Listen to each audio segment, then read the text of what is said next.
Bienvenidas y bienvenidos a una nueva charla de la llave Psi de todos los lunes a las 19, como siempre, en este espacio donde vamos a poder reflexionar juntos. Esa es la premisa, poder traerles temas que les puedan interesar, como siempre digo, trayendo casos, trayendo mitos, trayendo temas y como el día de hoy que nos toca el ping-pong de preguntas y respuestas, cuestiones que mi principal interés es que puedan trasladarse a lo cotidiano, lo práctico, es decir, por más que toquemos casos clínicos famosos, hola Ana María, ¿cómo te va?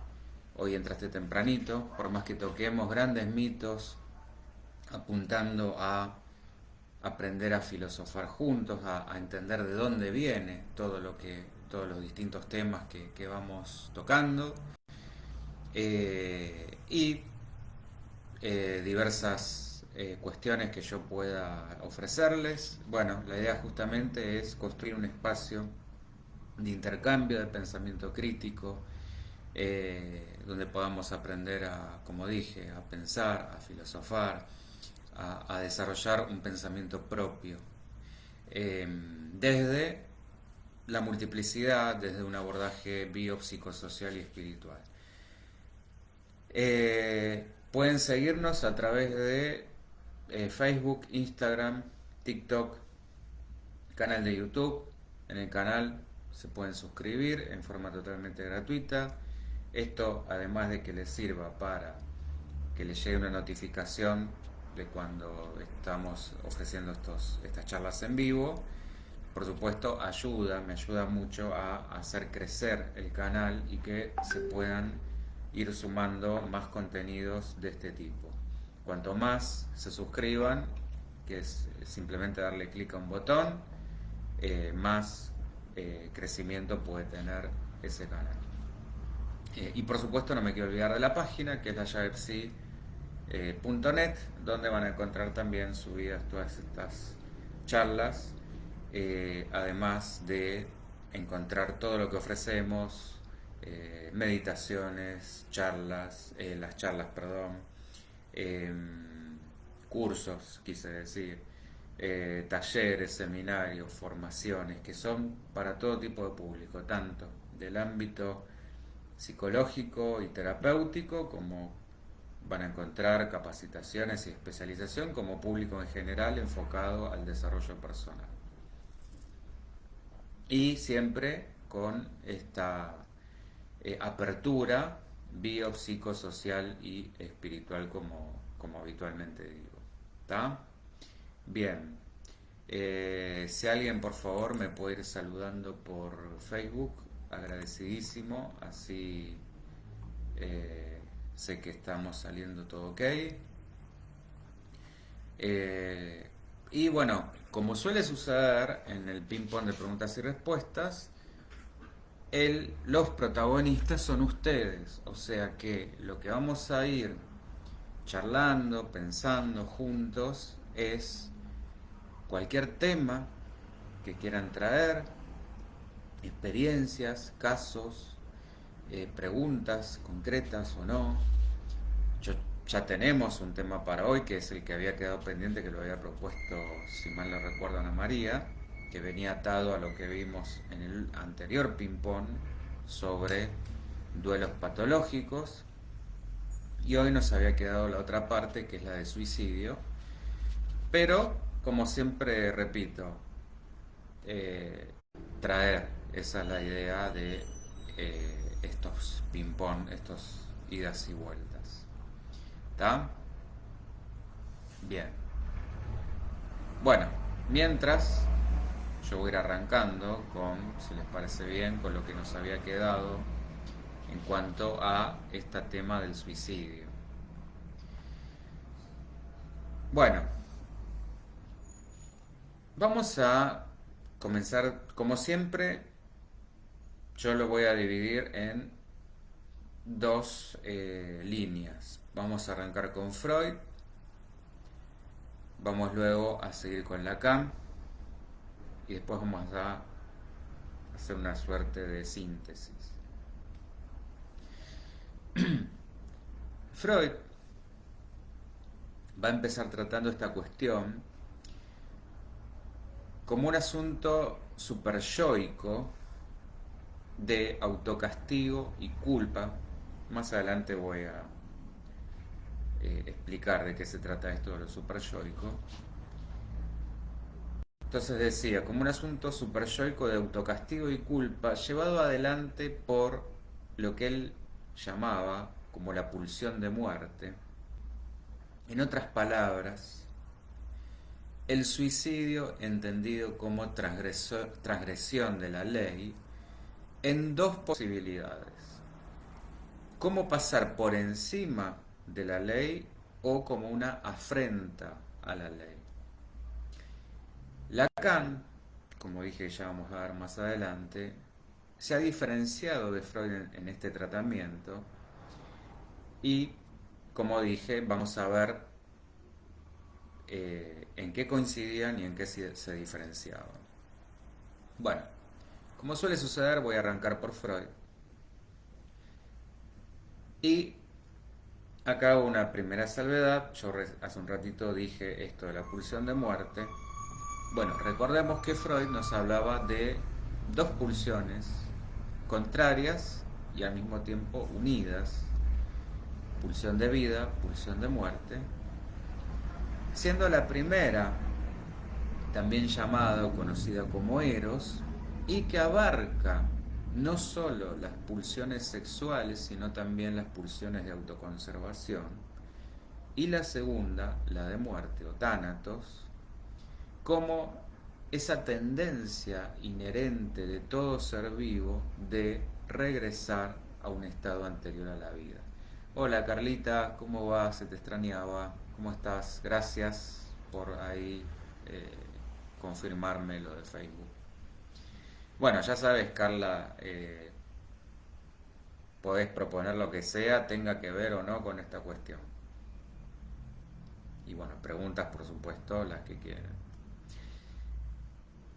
Bueno, en cuanto a esto que decía recién, Freud se pregunta cómo es posible, se hace esta pregunta, cómo es posible que llegue a superarse la pulsión de vivir,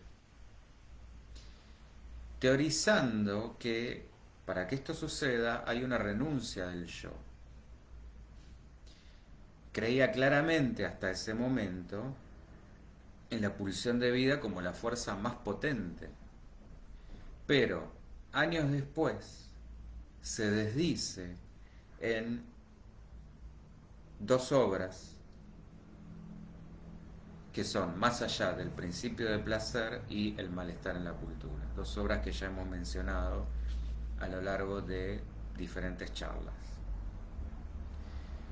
Pero concluye además que, en definitiva, es el yo quien causa y quien ejecuta el suicidio. Y esto ahora lo vamos a ir explicando. Y hace una diferencia, como vimos, si se acuerdan, en la charla de duelos patológicos, porque no sabemos qué se perdió.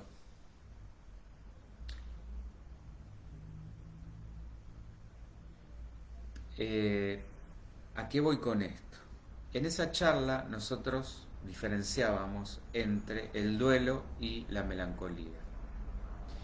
Entonces, se marcaba en el duelo la pérdida de un objeto consciente y en la melancolía uno inconsciente. Y acá voy con esto que decía recién, porque no sabemos qué se perdió. Entonces, vamos a ir viendo cómo el suicidio se va emparentando, por supuesto, con la melancolía. El duelo va a ser hacia el exterior y la melancolía hacia el interior. Y Freud describía este proceso como la caída de la sombra del amor sobre el yo. así de poético lo narraba, es decir, aquello que se perdió en el exterior, imaginemos una pareja, recae sobre uno para evitar la hostilidad hacia ese otro. Es ahí donde sobreviene entonces la ambivalencia por deshacerse de ese objeto que lastima, pero al mismo tiempo preservarlo porque se lo ama. Y de ahí va a deducir Freud la regresión al sadismo y cómo del duelo pasamos de lo que podríamos llamar el duelo normal, entre comillas, porque bueno, por supuesto que no aplica el término y es un término que aborrezco, pero podríamos llamar lo que sería el duelo, vamos a decirle el duelo sano, y cómo pasar al duelo patológico vinculado a la melancolía y de acá al riesgo de suicidio. Por ende, al matarse uno, en realidad lo que se quiere es matar a ese otro que nos sigue habitando y acosando. ¿Estamos? Preguntas, dudas, si algo no se termina de comprender o hay que aclarar, porfa, aprovechen, para eso están los canales, los comentarios. Por ende, la conflictiva del melancólico va a ser entre el yo y el super yo. Esta última instancia, pulsando por autocastigarse y ligadita a sí mismo a la pulsión de muerte. Y ahora sí, me voy a tomar un ratito para explicar de qué se trata esto, porque para quien no esté familiarizado con la teoría freudiana, en su esquema psíquico, el super yo es esa instancia moral, enjuiciadora del yo, porque es la internalización de las normas, las reglas y las prohibiciones parentales. ¿Por qué? Porque justamente se conforma, es el resultado de la resolución del complejo de Edipo, tema que he tocado hace bastante poquito, que vimos el mito y la parte psicológica, o mejor dicho, cómo la parte psicológica se nutre del mito. Carla, ese otro inconveniente, bueno, muy bien, excelente. Mira, inconscientemente te salió el inconveniente, pero también aplica ese otro inconsciente, sí, que resulta inconveniente, porque no nos gusta nada cuando se vuelve así de sádico y crítico, ¿no? Bien, un fallido, Carlita. Ahora, otra distinción muy interesante que va a hacer Freud es que nos habla de dos tipos de suicidios. Uno consciente, como esta necesidad de autocastigo que decíamos del super yo, y otro inconsciente, que por ahí no hay que subestimarlo porque es mucho más común de lo que creemos. De hecho hay una película que les recomiendo muchísimo que está muy ligada a lo espiritual, que se llama Nuestro Hogar, donde se habla justamente de un suicidio inconsciente. Estos son los famosos suicidios donde hay determinados accidentes, y lo digo así porque son como estos casos de dejarse morir agónicamente, lentamente, pero que esconden una intencionalidad de dañarse al punto de simplemente seguir continuando la existencia por mera inercia, que esconden o simulan esa misma necesidad de autodestrucción. Y la melancolía termina en suicidio en la medida en que no funcione ese sadismo del super yo, ese sadismo superyoico, que vendría a ser como ese sádico interno que todos llevamos adentro, porque a veces puede ser absolutamente cruel, según los mandatos que tengamos, o bien por la contraria, en la manía, donde no hay freno para la puesta en acto, esto es, donde no hay mediación del síntoma, donde no hay represión o donde no hay palabras, se pasa directamente al acto. Carlita, el suicidio histérico existe. ¿Qué sería esto? A ver, explícalo un poquito mejor. Y en el terreno freudiano, por supuesto que todo se va a ligar con la sexualidad. El suicidio no podía escapar, así que vamos a ver cómo se pueden ligar estos dos conceptos que creo que van a enlazar justamente con lo que vos estás trayendo, Carla.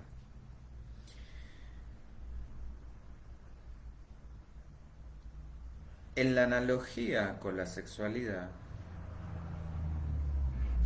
podemos pensar el suicidio como un acto masturbatorio final. Esto es muy curioso porque en idioma francés, que es la tierra de Lacan, levantar la mano contra uno mismo, que sería una metáfora del suicidio, también se aplica para el acto masturbatorio. O sea que ahí encontramos una analogía entre las dos expresiones que, según la cuestión, puede tener distintos significados. Pero además tengamos en cuenta que la masturbación se originó donde, en el cumplimiento de la fantasía incestuosa, y acá vuelvo al tema del complejo de Edipo. De manera que sería esto pasar por encima de la prohibición y llevar ambas cuestiones al acto, tanto el acto masturbatorio como el suicidio. Y otro punto que no podemos descuidar, porque es fundamental, es que el inconsciente no distingue entre la realidad alucinada y la verdadera. Y lo que vimos en otra de las charlas de los mitos, que era el de Tótem y Tabú, que es a partir de ahí donde Freud justamente propone la prohibición del incesto, respecto a la intocabilidad de aquellos que transgredieron la ley, como si estuvieran corruptos, como si prácticamente portaran la lepra. Y esto hasta lo podemos poner en el mismo estatus que la religión católica le da al suicida, en esto de que el suicida, justamente por ir en contra de la ley de la vida, de negar lo que Dios ha dado, no puede acceder al cielo. De manera que, ligando todo esto, podríamos pensar en el suicida también como un tema tabú. Lo veamos como autoerotismo o como narcisismo, esta cuestión termina siendo el yo y el cuerpo en una relación erótica. Igual, este aspecto lo voy a retomar más adelante y en más detalle con Lacan. Volviendo a el mito de Tótem y Tabú, la falta cometida hacia ese padre totémico no va a ser solamente social, sino con el super yo, o sea, de vuelta, hacia afuera y hacia adentro. Como lo externo se vuelve o se refleja internamente. Y como dice Freud, ese mito viene a instaurar la prohibición del incesto y el nacimiento de la cultura, el nacimiento del super yo. Y la naturaleza de ese super yo es plena de pulsión de muerte y sádica.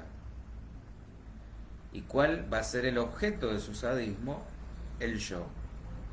Por ende, a ese super yo no le interesa que el objeto de su sadismo desaparezca, ya que si esto se diera así, no tendría dónde descargarse y quedaría insatisfecho. Carlita, el suicidio histérico es cuando pones una palangana para que caiga la sangre cuando te cortas las venas. Bueno, es que esto es lo que, por eso dije que lo íbamos a ir abriendo con el tema de la sexualidad, pero además en esto que Freud llamaba los suicidios, por eso yo dije así entre comillas, que serían varias comillas, inconscientes. Queda medio camino entre lo inconsciente y lo consciente, porque es esto, es, me corto las venas, pero por el otro lado llamo por teléfono a quien me venga a socorrer, con lo cual, oye, es un poquito y un poquito.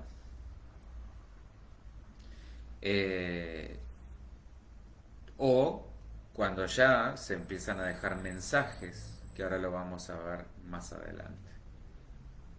Pero sí, por supuesto que tiene que ver con eso. Ana María, no entiendo la relación entre el autoerotismo y el suicidio. Por esto que decíamos de el acto masturbatorio, Ana, puedes tomarlo como autoerotismo o como narcisismo, como vos quieras, pero justamente por esta analogía que hacemos entre tomando lo que es el idioma francés, entre esto que decía de levantar la mano contra uno mismo, que lo puedes tomar como una referencia al acto masturbatorio o como matarse. ¿Está? Entonces esta afrenta que yo decía hace un ratito hacia el super yo puede generar síntomas u otras formaciones del inconsciente. Entonces, lo que va a procurar castigar ese super yo es el intento de burlar la ley, como vimos también, volviendo a Tótem y Tabú, frente al incesto o frente al parricidio, o hacia la evitación, porque lo que se juzga acá es la intención. Vuelvo a decir, no hay diferencia para el inconsciente entre la fantasía y la realidad, o entre el deseo y el acto. Hola Ernesto, ¿cómo va? Ángelo, ¿cómo va? O como dijo Freud, la opresión de chicos. Acá me perdí, no sé si lo puedes explicar. Eh,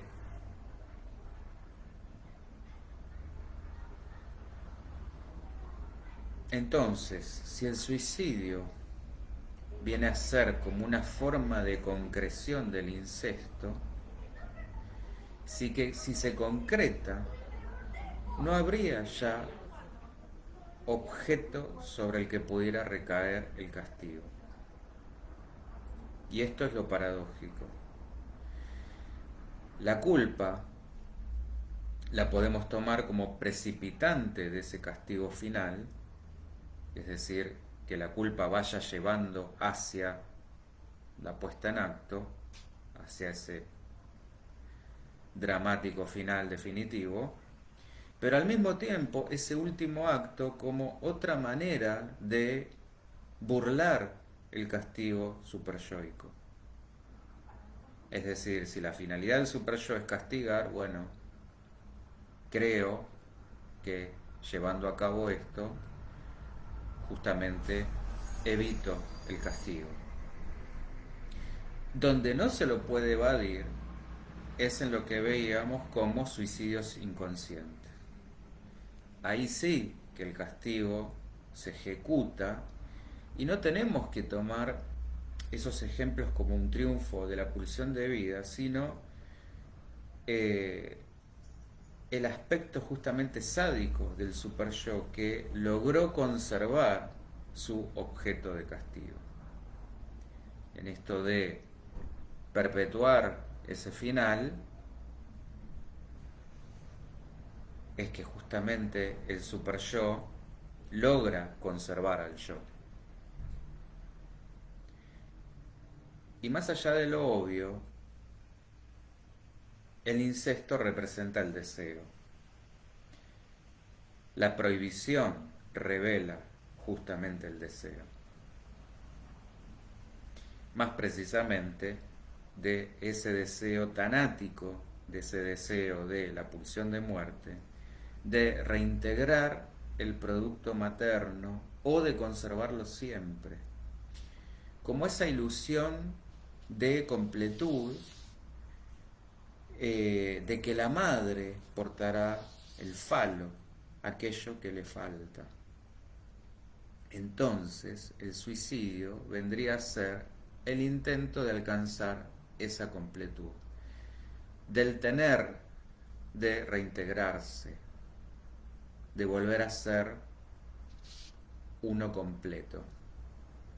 ¿Está? ¿Se entiende esto? Sé que es complejo el tema. Igual, para eso, por supuesto, anímense a preguntar, a comentar. Vamos a ver, bueno, si justamente hablo de complejo, ahora nos vamos a meter para colmo con Lacan. Bueno, veamos ahora la postura lacaniana. A lo que decía Freud, y frente a esto último que dije, este, esta ilusión de completarse, Lacan va a agregar que más que el terror frente a la nada, lo que va a angustiar es esa ilusión de todo, de esta completud que termina siendo nada. Decir todo, pretender todo, es lo mismo que decir nada. Cuando estamos en estos extremos polarizados, justamente es donde nos encontramos con el vacío de contenido. Porque es una presencia mortal del otro. Vendría a ser como la falta de la falta, sin que deje lugar al deseo y a su carencia. Queda acá aniquilado el sujeto porque lo deja sin incertidumbre. Imagínense en esa completud la certeza absoluta, que por supuesto no existe, o si existe, entre comillas, es ya terreno de la psicosis. Es quedar ahogado de una supuesta certeza. Entonces, acá es donde Lacan le da una vueltita más al tema del deseo y donde va a coincidir, y acá es donde me interesa que vayamos articulando los distintos temas y las distintas disciplinas, porque acá traigo al filósofo Hegel y donde va a coincidir Lacan, en que el deseo es el deseo del otro. En otras palabras, de ese poder que el otro ejerce sobre el goce o la libertad de un sujeto vuelto su objeto de deseo.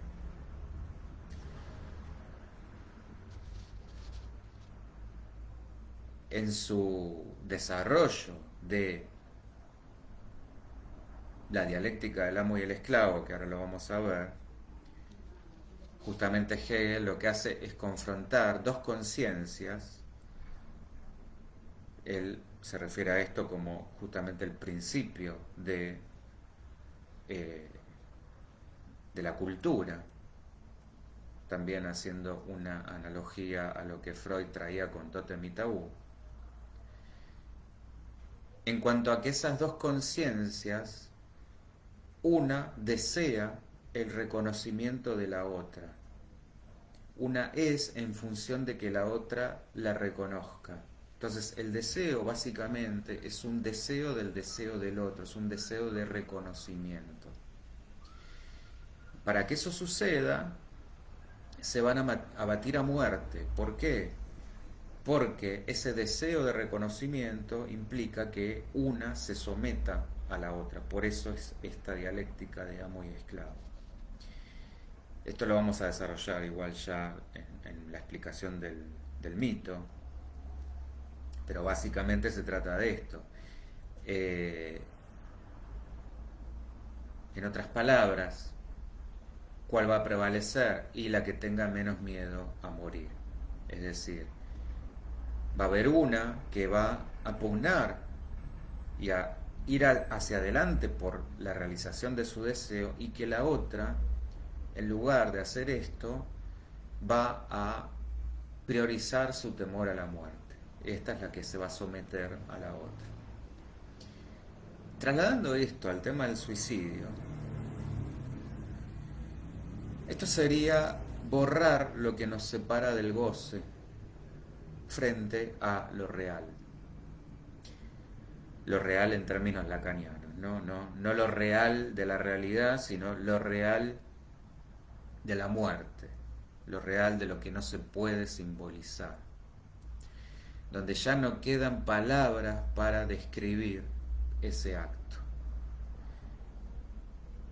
Lacan nos va a decir que mediante el deseo podemos simbolizar el placer, y a través de la función castradora podemos regular el goce en el cuerpo, que en exceso esto se transforma en dolor. Y Freud va a ilustrar esto con el desconcierto que genera el goce, en tanto el placer genera calma, genera alivio.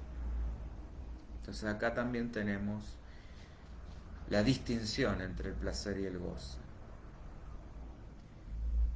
Siguiendo a Freud, Lacan va a decir que el suicidio melancólico nos habla de un sujeto que se ha apropiado de ese objeto perdido en lugar de velarlo o en lugar de separarse de él.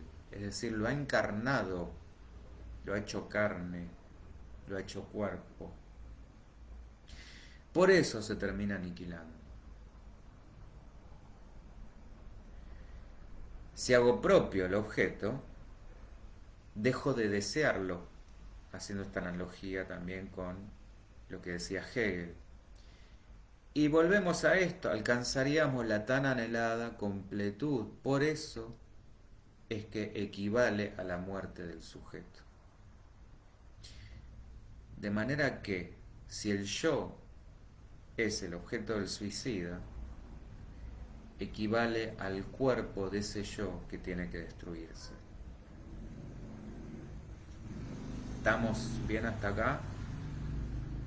¿Dudas, preguntas, temas? Y vuelvo a el paralelismo con Hegel. Yo nombraba esto de el deseo en esa dialéctica entre el amo y el esclavo, donde va a ser, por supuesto, el discurso del amo el que castra y el que mata. Si seguimos el hilo que él nos decía de que el deseo es el deseo del otro, o sea, vuelvo a esto de una lucha de quién reconoce a quién, y esto será quien no deje de lado su deseo por el temor a la muerte, partimos de que el sujeto está sometido al amo. Me refiero a ese sujeto que sí priorice su temor a la muerte, el esclavo. Y ese deseo va a estar justamente dirigido a la muerte, o aún más allá del placer, que termina siendo goce, y goce sin límite, goce sin freno, goce sin castración, termina siendo dolor. Un goce que además solo puede gozar el otro, el amo. Y la única forma de cortar la dependencia con ese amo es o dejar de desear, quedando a total merced del goce, y no ya en su exceso, sino en la transgresión, y saben bien a qué me refiero con esto, esto se da de manera violenta, porque si el discurso del amo es violento, o se puede responder con más violencia o no responder. Y esto equivale a morir. Por lo que vivir, desde esta lógica para Hegel, equivale a servir. Entonces, desde esta óptica, la libertad se logra negando la vida, o en otras palabras, la verdadera libertad sería en todo caso elegir vivir o no, y que no fuera como ese reclamo de que hacen algunos hijos a sus padres: yo no elegí nacer.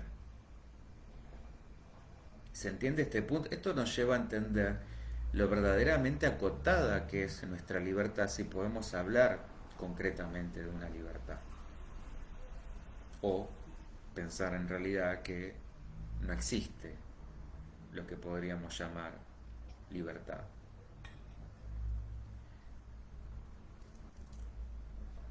Todo otro tema.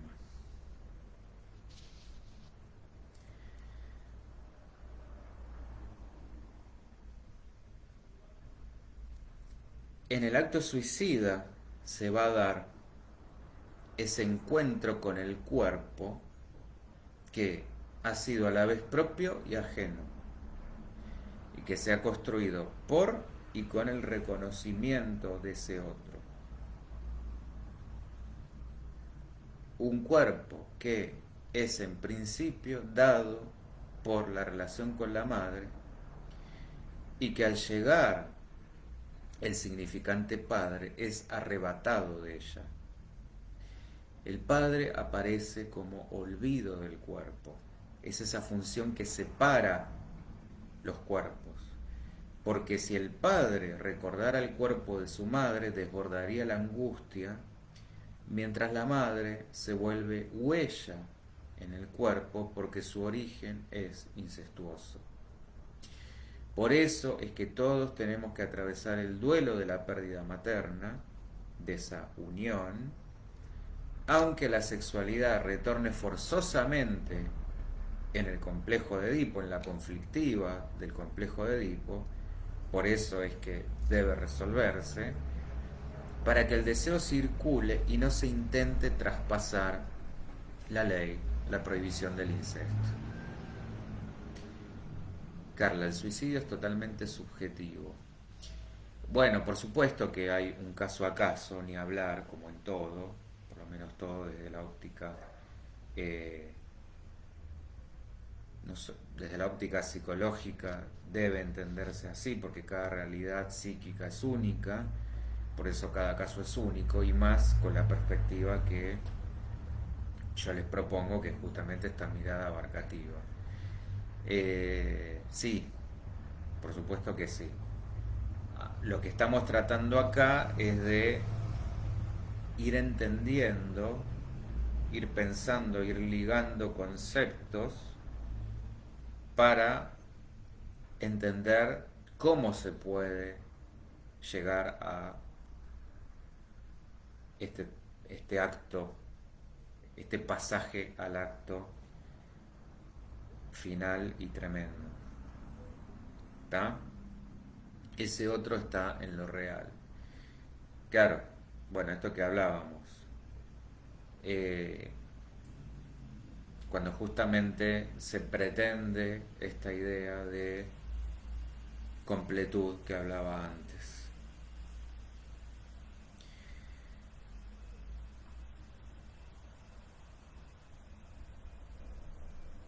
Y el suicidio sobreviene cuando justamente no olvidamos lo que es una madre. Cuando hablo de esto me refiero a las funciones, por supuesto, ¿no? No a la persona.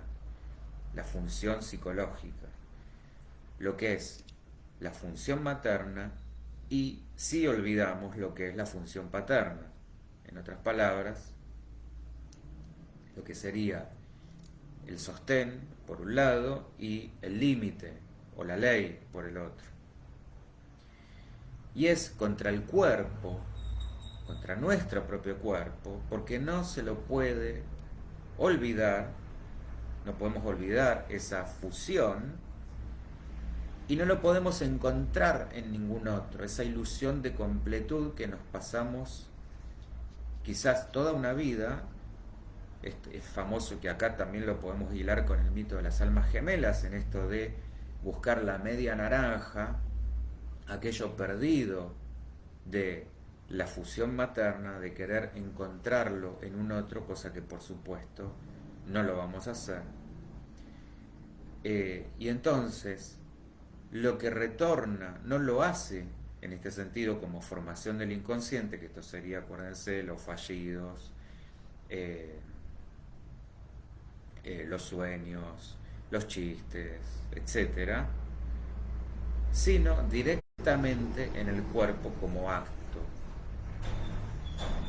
Carla, ¿y qué pasa con los suicidios masivos? Bueno, también aplicado acá caso a caso, ya que vos trajiste el tema de la histeria, se puede tratar justamente de una histeria colectiva.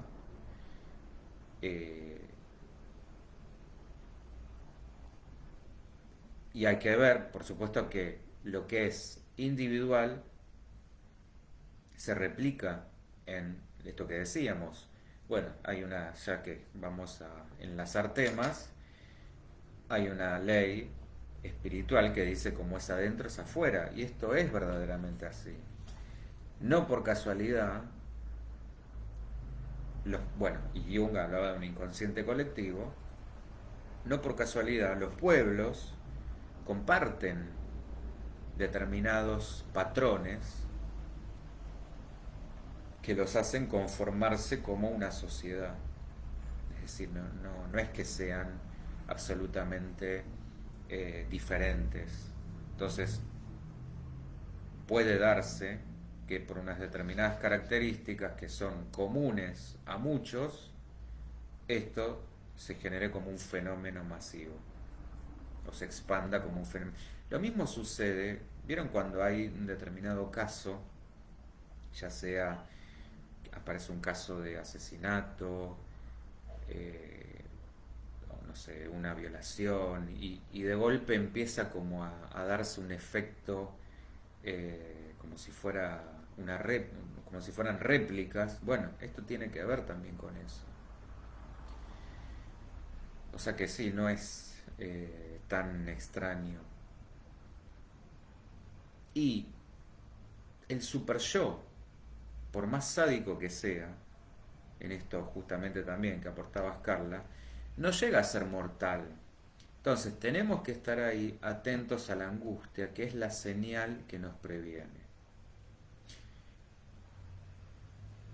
Hagamos memoria que el castigo a la relación incestuosa en Tótem y Tabú es la muerte. Entonces, vuelvo a Freud con lo que decía sobre el melancólico. Si la elección de objeto es desde el narcisismo, y acá retomo esto que vos preguntabas, Ana María, en ese camino, en el desarrollo que vamos teniendo desde el narcisismo primario, que esto en otras palabras es el yo, hacia el secundario, hacia otro objeto, pero que es el mismo yo representado por lo que tengo, lo que tuve, lo que me falta, o lo que he dejado de tener, o lo que me gustaría tener. Entonces, si esta elección se da desde ese narcisismo, vamos a matar al yo puesto en ese otro que nos abandona. O en última instancia,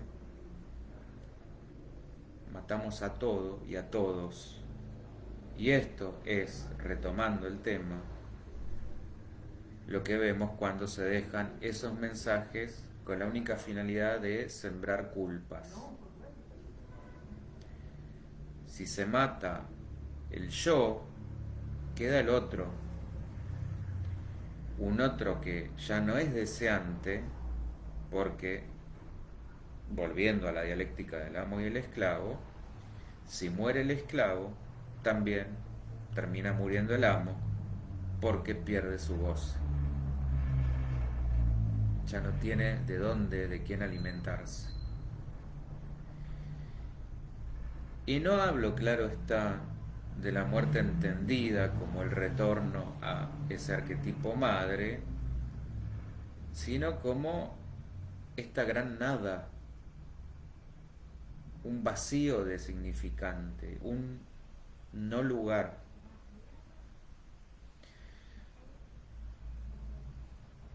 Y no hay nada peor que no tener lugar, porque aunque sea el peor lugar, aunque sea el infierno, es en definitiva un lugar. Entonces, nada da más pavor, permítame acá el juego de palabras, nada da más pavor que la nada, que el vacío.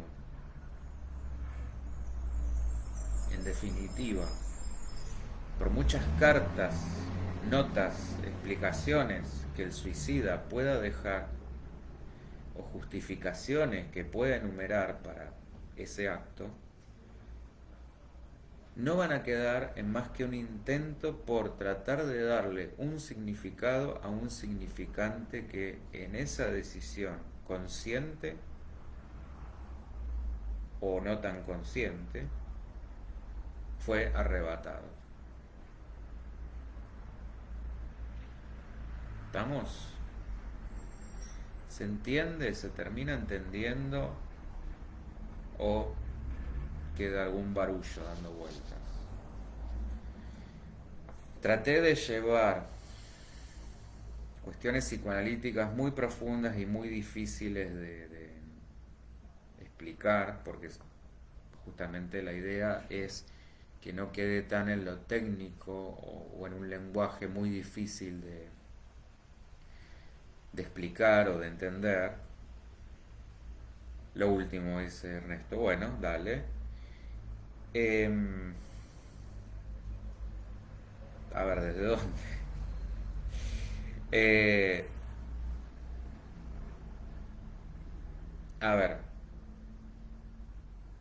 por mucho que, en esto que decía Carlita, que cada caso es único, por mucho que el super yo, por muy sádico que sea,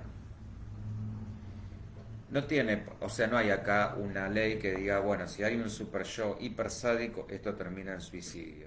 Depende, no tiene por qué ser mortífero.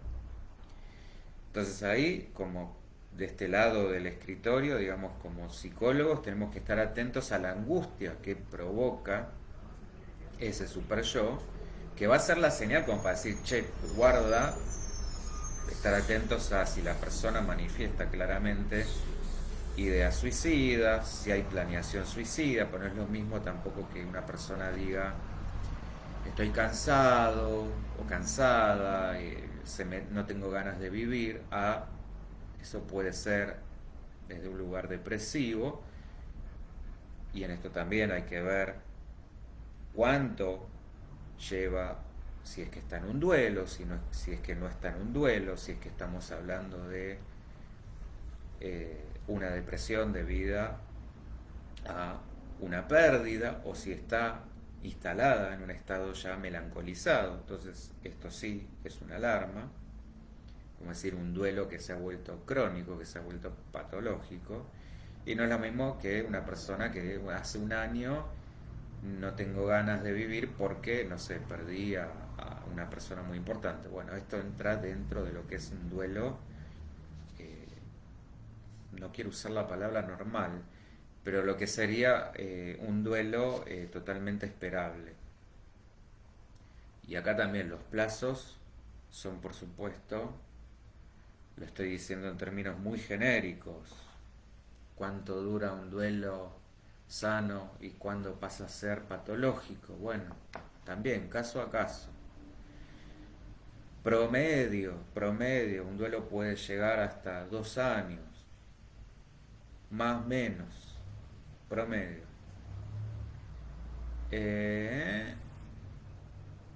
Mr. John Richard Gere muestra algo de lo que decía. ¿Esto que es una película, Carlita? No la ubico. Si es una película, buenísimo, la tengo en cuenta. Eh, bueno, esto por un lado, esta salvedad. Estar atentos a estas cuestiones. Y que decía, no es lo mismo que una persona que esté hablando de, no, bueno, ya pensé cómo, dónde y cuándo. Ahí sí, ya estamos en otra cuestión. Y volviendo al tema de Totem y Tabú, el castigo a el incesto es la muerte. Y acá también, retomando a Freud, lo que decía sobre el melancólico, si partimos de la idea que la elección de objeto es desde el narcisismo, él habla de un narcisismo primario, que esto es básicamente cuando decimos de autoestima o amor propio, eso es el narcisismo primario. Eh, a partir de ahí, si esto está bien nutrido, digamos, puedo revestir un objeto externo. Me puedo enamorar, vamos a decirlo de esta manera, de una manera sana. Es decir, cuento con energía, con libido para poder revestir ese otro objeto, que sería ese mismo yo representado por lo que tengo, lo que tuve, lo que me falta, lo que he dejado de tener o lo que me gustaría tener. Cualquiera de este abanico de posibilidades. Esto por supuesto es absolutamente las ilusiones que nos hacemos, pero bueno, pasa por las distintas identificaciones que uno va teniendo en sus experiencias infantiles. Uno se puede enamorar por igual, buscando ese rasgo que era igual a, o si no lo tuve, voy a ir a buscar justamente lo que no tuve, o por ahí por opuesto, etcétera, etcétera. Estas son como las distintas posibilidades. Eh, Me parece que me quedé duro en Instagram. Me veo congelado, no sé si se me sigue viendo. Eh, Espero que sí. Bueno, esto por un lado. Entonces, si ese otro yo, si ese otro lo pierdo, me abandona, termino matando a ese yo puesto en ese otro. Cuando cometo justamente este pasaje al acto. O en última instancia, como decía, termino matando a todo y a todos cuando dejo ese tipo de mensajes acusatorios. Como decir, reparto la culpa y que la tome ese otro. ¿Está? Y que en definitiva, esta ilusión de completud, si la hubiera, de, bueno, cometo este acto y retorno a esa gran completud, por supuesto que esto no es tal, sino que es lo que decía Carla de eh, la confrontación con lo real, con el vacío de significante, con la nada misma. ¿Está? Pero bueno, es que se haya entendido un poquito mejor. Cualquier cosa me dirás, Ernesto, que no sé si está saliendo en Instagram porque me aparece a cada rato video en pausa. Espero que sí. Eh, a ver. Ahí aparentemente sí. O no. Yo me sigo viendo congelado. Bueno,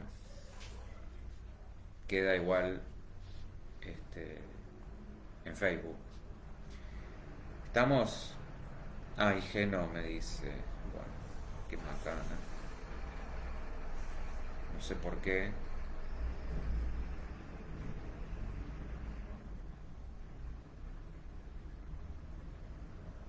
Bueno, nada. Igual, como dije, eh, esto queda subido. Cualquier duda, consulta, comentario que pueda surgir después, lo pueden seguir haciendo. Yo después leo los comentarios y podemos retomar el tema. De paso, eh, ya si quieren vayan proponiendo temas o cuestiones para el próximo ping pong. ¿Está? Bueno, bien. Espero que más o menos haya quedado redondeada la cuestión. Gracias, por supuesto, por nuevamente estar del otro lado, por la lealtad y nos volvemos a encontrar la semana que viene con ya otra temática que anunciaré en breve. Pero bueno, como siempre, dejen cuestiones que les puedan interesar, ya sea temas, casos, mitos, experiencias, lo que sea. ¿Está? Bueno, muy bien. Será hasta la semana que viene, como siempre, a las 19. Muchas gracias. Chau, chau.